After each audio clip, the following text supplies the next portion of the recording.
Les médias. Cette chaîne-là dit la vérité. C'est une chaîne d'investigation. Les médias. Internet, c'est quelque chose vraiment de très bien. Donc, en tant que professionnel des médias, je déplore. C'est l'histoire d'un journaliste. Et les gens de la presse écrite. Ici, les médias. Avec Aimé Désiré et Adoré. Mesdames, Messieurs, ces instants sont magiques. Vous écoutez la radio.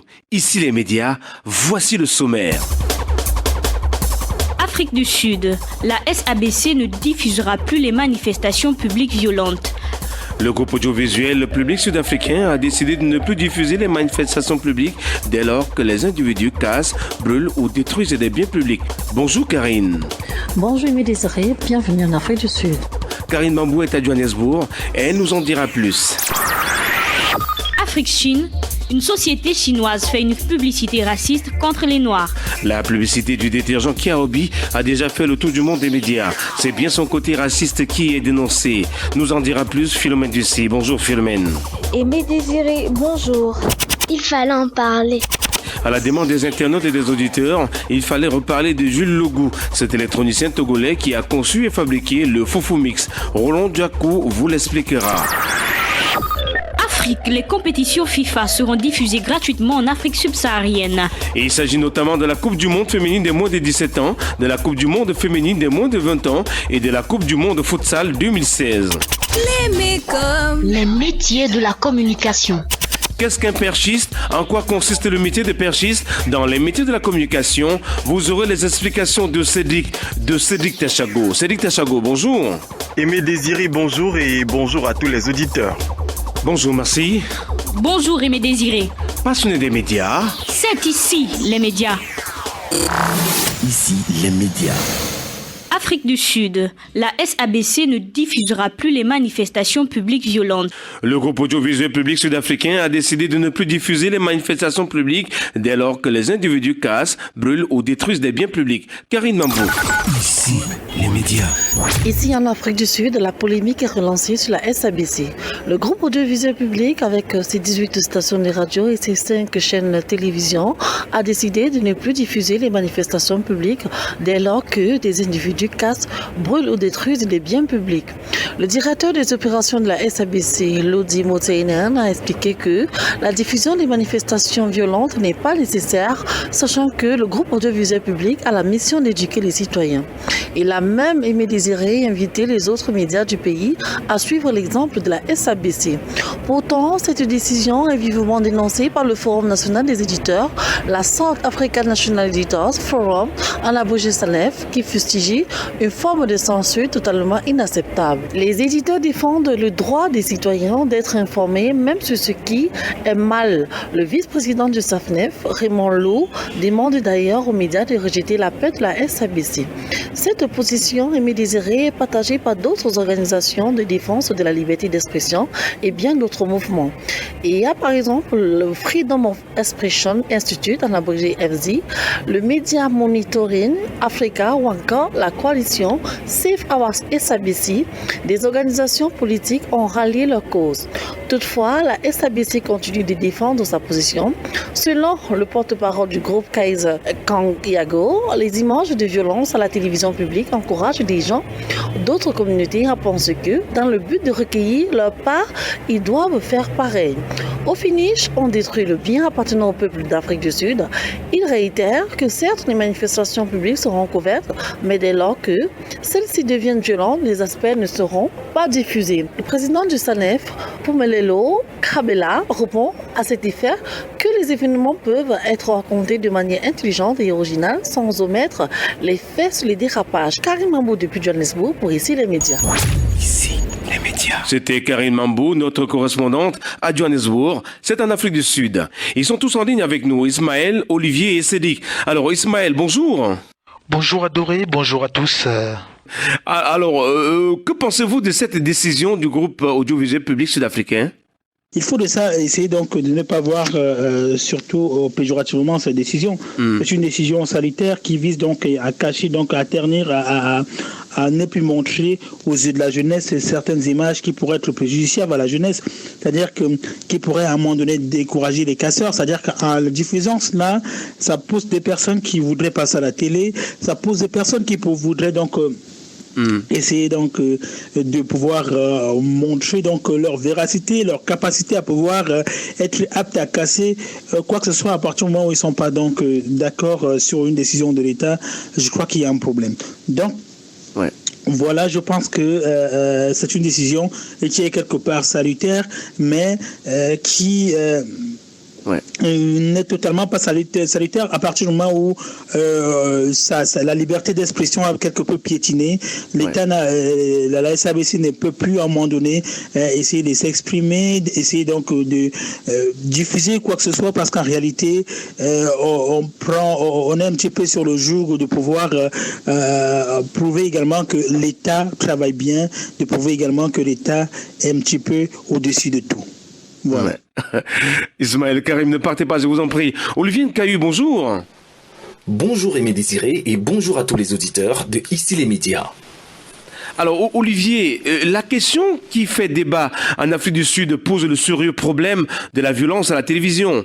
L'image misérabiliste que l'on a aujourd'hui de l'Éthiopie, du Rwanda, sont des images projetées par les médias. Peut-on dire qu'il y a trop de violence dans nos médias ? C'est clair que certaines images diffusées en télévision peuvent être d'une extrême violence pour des personnes sensibles ou encore pour un public plus jeune. Voilà pourquoi en France, par exemple, le CISA, qui est le gendarme des médias, veille à ce que les programmes ou les images pouvant heurter la sensibilité des plus jeunes soient signalés par des pastilles. C'est vrai qu'en Afrique, des efforts doivent encore être faits à ce niveau. C'est clair aussi que lorsque l'on s'attarde sur les chaînes de télévision africaines, on observe que certaines chaînes ne font aucune censure sur les images qui sont diffusées.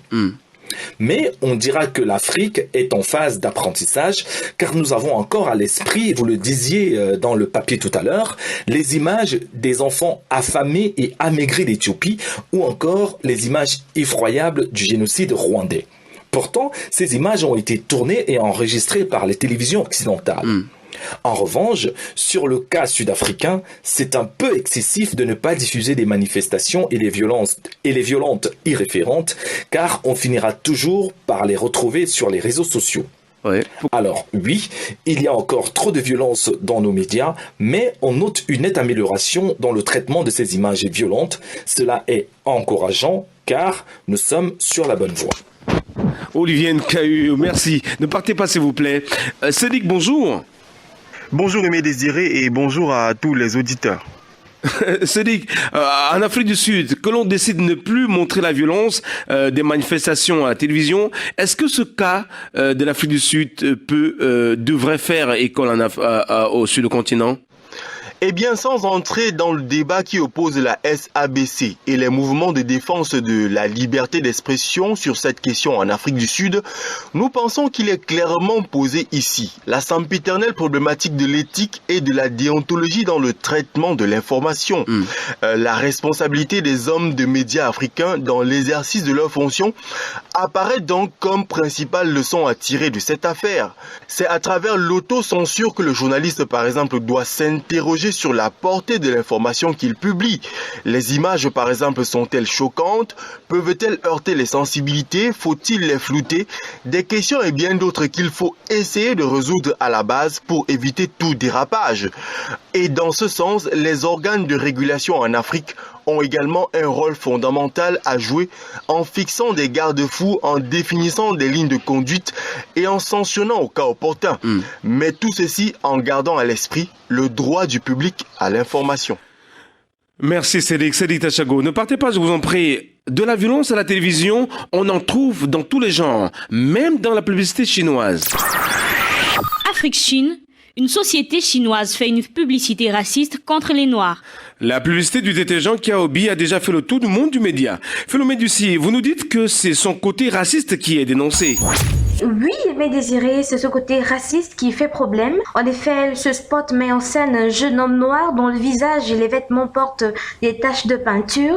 Une jeune femme asiatique lui fait avaler une capsule du détergent Kiaobi et le fait entrer de force dans une machine à laver qui le débarrasse de toutes ses impuretés. La transformation est nette. C'est un jeune homme asiatique qui sort de la machine au grand bonheur de la jeune femme. Ainsi sont vantées les qualités et l'efficacité du détergent. Le spot spot publicitaire est passé inaperçu en Chine jusqu'à ce qu'il soit relayé par les médias étrangers. L'indignation est générale à travers le monde. Le racisme publicitaire est dénoncé. Jusqu'ici, pourtant, l'annonceur chinois ne comprend pas le mal qu'il a fait. L'entreprise chinoise a d'abord déclaré que les médias étrangers sont peut-être trop susceptibles, mais face à l'indignation montante, la marque a présenté ses excuses. Je cite, pour le tort causé aux Africains en raison de la propagande de cette publicité et de l'écho qu'elle a dans les médias. Fin de citation, sans plus. Pour l'entreprise, la publicité est tout juste victime d'une surinterprétation. Dans son message, elle assimile les Noirs aux Africains. Pour le magazine d'information The Root, spécialisé dans la culture africaine et américaine, je cite, le racisme n'est pas prêt de quitter les pays asiatiques de sitôt. Les gens de chez Kiaobi n'ont sans doute pas perçu ce qu'il y avait de mal, ni pourquoi certains seraient dérangés par leur sale publicité. Fin de citation. Ici, les médias. C'était filmé d'ici, à Douala, au Cameroun. Alors, Olivier, restez en ligne avec nous. Olivier, en réalisant le scénario de cette publicité à la chinoise, peut-on véritablement parler de racisme ?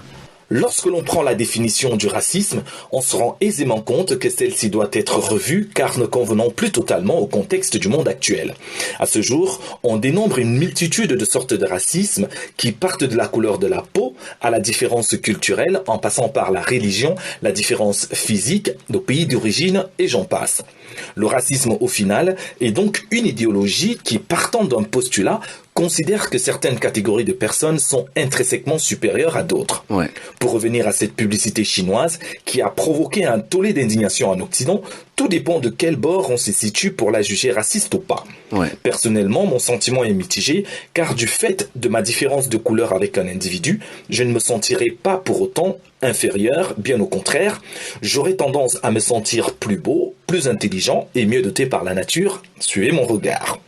Mais voilà, les dés ont été pipés depuis longtemps, certains se considérant blancs et considérant les autres comme noirs. Ouais. Même si ces couleurs ne correspondent pas vraiment à la réalité. Ouais. Mais l'effet psychologique est imparable car tout ce qui est épuré, propre et pur est blanc, tandis que le lugubre, la saleté et même le diable est noir. Ouais. Les nouveau-nés, les baptisés et les mariés sont en blanc et les veuves en noir. Partant de ce formatage et tenant compte du scénario de la dite publicité, il serait difficile de penser au racisme car la belle chinoise préfère un blanc tout propre à un noir avec des taches de peinture. Ouais. Étant cependant réaliste, on voit clairement que cette publicité est purement raciste car même si la belle chinoise préfère un blanc tout propre, elle n'a pas besoin pour cela de passer un noir sale à la machine à laver. Comme le signale d'ailleurs l'article, qu'est-ce qui peut expliquer que les Africains eux-mêmes n'aient pas été sensibles à ce spot publicitaire et que ce soit plutôt les Occidentaux qui relèvent le côté raciste de cette publicité ? L'explication au fait que les Africains n'y aient pas été sensibles est très simple. Les Africains, dans leur grande majorité, ont déjà accepté leur infériorité face aux autres. On a tellement répété à l'Africain qu'il est pauvre et sous-développé qu'il a fini par s'y faire. Ouais. Allons savoir si pour certains Africains, apparaître dans cette publicité n'était pas déjà un exploit louable. Ouais. Vous remarquerez que bien que les indignations soient venues de partout, sauf d'Afrique, la société chinoise responsable de cette publicité a présenté ses excuses non pas aux Noirs, mais aux Africains. Seulement voilà, il n'y a pas qu'en Afrique qu'il y a des Noirs et tous les Africains ne sont pas noirs. Ouais. Nous Noirs et Africains en particulier devons arrêter d'être passifs en nous sentant inférieurs aux autres. Nous devons surtout briser l'attitude paternaliste de l'Occident et apprendre à nous défendre tout seuls. Ouais. Voilà pourquoi, sans trop vouloir m'éloigner du sujet, même nos chefs d'État sont inquiétés par la justice occidentale, ce qui, inversement, est inimaginable. Alors, chers amis noirs, chers frères africains, prenons-nous à main, car nous valons sûrement autant, sinon plus que les autres, et certainement pas moins sur le plan intrinsèque. Merci Olivier Nkayu. Olivier Nkayu, notre correspondant à Strasbourg, c'est en France. S'il y a quelqu'un qui aurait voulu faire l'objet d'autant de publicité, il s'agit bien évidemment de Jules Logou. Il fallait en parler. Il fallait en parler. À la demande des internautes et des auditeurs, il fallait reparler de Jules Logou. C'est l'électronicien togolais qui a conçu et fabriqué le Foufou Mix. Roland Diaco.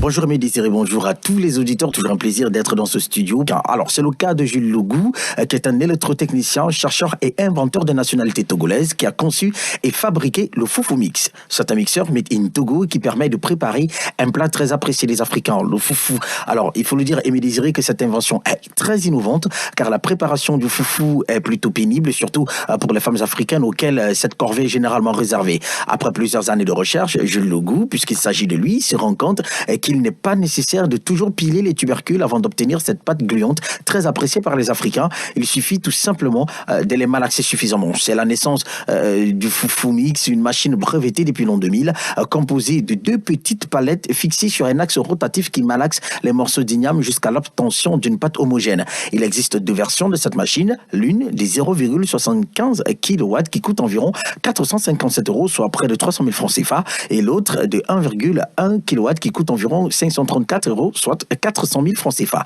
Alors, grâce au Foufou Mix, la préparation du foufou ne prend plus 8 à 10 minutes dans des conditions hygiéniques optimales. Quelques étapes suffisent à cette préparation. Il faut tout d'abord verser les morceaux d'igname les morceaux d'igname cuits, il faut le préciser, dans le Foufou Mix. Ensuite, mettre en route le mixeur, puis rajouter de l'eau au foufou de façon très proportionnée. Le foufou est enfin prêt et à être consommé. Alors, la production artisanale du mixeur est trop lente et ne suffit plus à répondre à la demande croissante. Elle pourrait aussi expliquer la cherté de l'appareil. En effet, combien de foyers africains peuvent réellement mettre 300 000 francs CFA dans l'achat d'un accessoire de cuisine? C'est pourquoi sa production industrielle ou semi-industrielle pourrait aider à baisser les coûts de production, entre autres, mais le manque de soutien financier, comme on l'a toujours déploré dans cette tranche d'antenne, et les apparentes tentatives de contrefaçon du Foufou Mix pourraient nuire aux efforts de cet inventeur.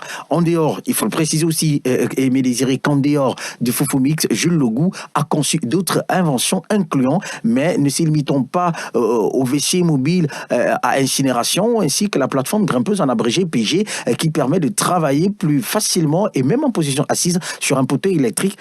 Jules Logou fait partie de cette jeunesse très forte, vaillante et qui ne demande qu'à être soutenue, et nous le faisons de notre manière à nous, parce que nous faisons notre part à travers cette émission, vous dire ce qui est fait par des Africains, pour des Africains à travers le monde, et on se retrouvera certainement la semaine prochaine pour qu'on puisse encore vous parler d'un autre inventeur, d'une autre invention ou encore d'une autre créativité. Salut.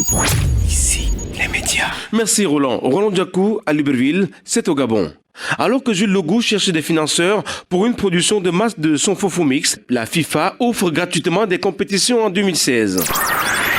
Afrique, les compétitions FIFA seront diffusées gratuitement en Afrique subsaharienne. Il s'agit notamment de la Coupe du Monde féminine des moins de 17 ans, de la Coupe du Monde féminine des moins de 20 ans et de la Coupe du Monde de futsal 2016. Aimé Désiré. Ici, les médias. Oui, merci. Les chaînes de télévision d'Afrique subsaharienne ont jusqu'au 10 juin 2016 pour contacter la FIFA TV s'ils veulent diffuser gratuitement les compétitions de football prévues cette année. Et il s'agit notamment de la Coupe du Monde féminine des moins de 17 ans en Jordanie, de la Coupe du Monde féminine des moins de 20 ans en Papouasie-Nouvelle-Guinée et de la Coupe du Monde futsal 2016 en Colombie. Toutes ces compétitions sont organisées par la Fédération internationale de football association. L'Intense mondiale veut permettre aux subsahariennes de regarder ces compétitions à la télévision gratuitement. Les droits de retransmission seront donc offerts aux médias qui auront fait la demande. Un appel d'offres a d'ailleurs été déjà lancé par FIFA TV. Les droits de télévision, faut-il le rappeler, sont vendus à des prix exorbitants, hors de la portée des chaînes de télévision africaines. Elles sont parfois incapables de diffuser même les compétitions de la Confédération africaine de football. Lors des éliminatoires de la Coupe d'Afrique des Nations en 2015, par exemple, plusieurs chaînes de télévision n'avaient pas été autorisées à diffuser les matchs de l'équipe nationale de leur propre pays. Ici, les médias. Alors, ils sont restés en ligne avec nous, Ismaël Karim et Cédric Tachago. Ismaël, je rappelle que vous êtes journaliste à Stade d'Afrique, la chaîne panafricaine consacrée uniquement au sport. Alors, cette décision est-elle salutaire pour le média que vous représentez?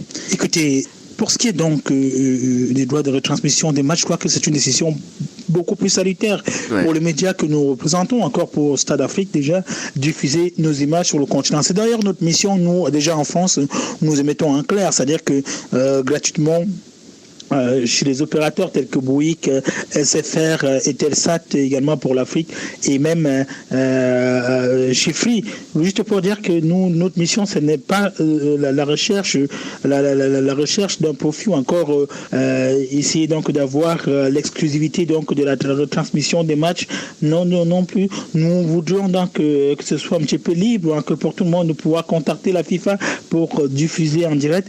Ainsi, ça permettra donc à tous les médias de pouvoir étendre la compétition à tout le monde de pouvoir regarder les matchs et ainsi même c'est une décision qui pourrait donc à un moment donné arrêter le fait qu'on entend généralement tel média et tel autre sont donc en procès parce que qu'on aurait retransmis les matchs sans autorisation. Je crois qu'à partout c'est une occasion donc qui est donc donnée à tous les médias de pouvoir contacter la FIFA afin de pouvoir diffuser les matchs. Donc je crois qu'en réalité c'est une décision qui reste salutaire pour Stade Afrique et aussi bien pour pas mal de médias panafricains. Ouais. Merci Ismaël. C'était Ismaël Karim, journaliste à Stade d'Afrique, notre correspondant à Paris, c'est en France. Alors, Sédic, je vous en prie, Sédic, derrière cette décision de la FIFA, ne peut-on pas voir une volonté de promouvoir purement et simplement ces compétitions qui n'ont pas pignon sur rue en Afrique ? À coup sûr, cette annonce de la FIFA apparaît comme une aubaine pour les nombreuses chaînes de télévision africaines qui certainement répondront favorablement à cet appel. Et comme vous le soulignez, Aimé Désiré, le côté hyper positif de cet appel d'offres est qu'il permettra la mise en lumière de ces compétitions souvent pas très médiatisées sur le continent africain. Des compétitions parfois dites de seconde zone. Et lorsqu'on regarde la nature des premières propositions, on constate qu'il s'agit du football féminin et du futsal. Un intérêt pour ces disciplines sportives pourrait par exemple susciter de nouvelles vocations et plus d'engouement quand on sait que la plupart du temps, l'attention est plus focalisée sur le football masculin. Et c'est un secret de Polichinelle, la médiatisation des rencontres sportives de grande envergure représente généralement des moments de grande récolte financière pour des structures comme la FIFA qui détiennent des droits de retransmission. Et les médias, que ce soit au sud du Sahara ou ailleurs, ne dépensent dans la plupart des cas que pour des compétitions qui voient la participation de leur équipe nationale. Donc si cette mesure peut permettre une plus grande visibilité des disciplines sportives, cela représente à nos yeux une bonne chose, même si on se pose encore des questions sur les véritables mobiles qui ont poussé la FIFA à prendre pareille décision. Merci Sédic Tachago, ne partez pas s'il vous plaît. Les compétitions internationales organisées par la FIFA sont aussi des grands rendez-vous médiatiques. Et pour obtenir du bon son, sans approcher les interlocuteurs, il faut la présence d'un perchiste. Ah oui, ben voilà. Qu'est-ce qu'un perchiste ? Les métiers de la communication. Qu'est-ce qu'un perchiste ? En quoi consiste le métier de perchiste dans les métiers de la communication ? Voici les explications de Sédic Tachago. Par analogie avec les métiers de l'image, le perchiste est au son ce que le cadreur est à l'image. Sur un plateau, il est le technicien qui promène son micro à l'aide d'une perche au-dessus de la tête des acteurs pendant toute la durée des dialogues. Écouteur aux oreilles, il a pour principale mission d'enregistrer dans les règles de l'art l'ensemble des dialogues et les sons d'ambiance sur un plateau de tournage. Inutile de préciser que son travail exige une bonne résistance physique, surtout s'il exerce à l'extérieur. La plupart du temps, il assiste l'ingénieur du son pour toutes les opérations liées à la sonorisation d'une œuvre audiovisuelle. Encore appelé perchman ou technicien preneur de son, il est tout d'abord responsable de la préparation des matériels de sonorisation et de leur fonctionnement. Micro, magnétophone, table de montage et de mixage, pupitre de la régie son.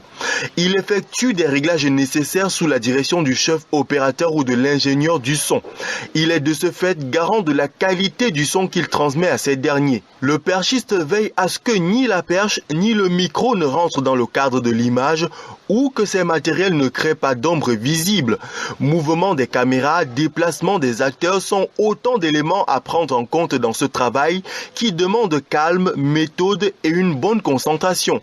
C'est pourquoi il veille sur les détails et travaille également en collaboration avec le cadreur et le directeur de la photographie. Il assiste le chef opérateur dans l'élaboration de la prise de son. Ainsi, il peut installer des micro-cravates sans fil sur les acteurs, poser des microphones d'appoint ou encore étendre des moquettes au sol pour des raisons acoustiques.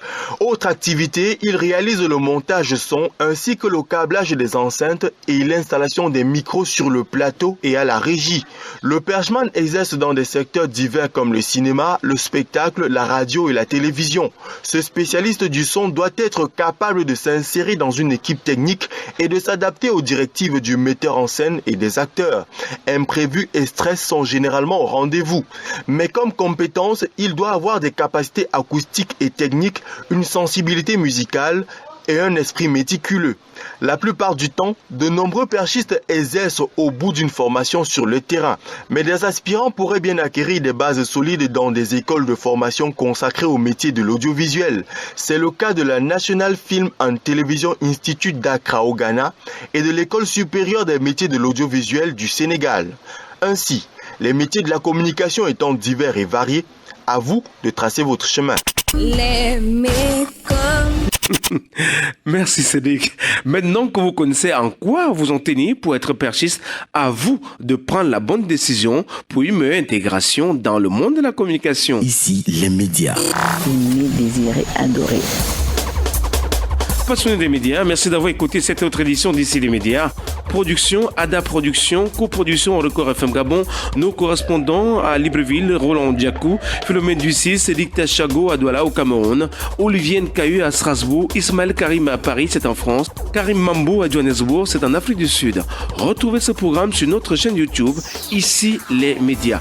Dans ce studio, elle, Marcy Bomba. Lui et mes désirés adorés. Passionnés des médias. C'était Ici les médias. Prenons rendez-vous sur votre radio.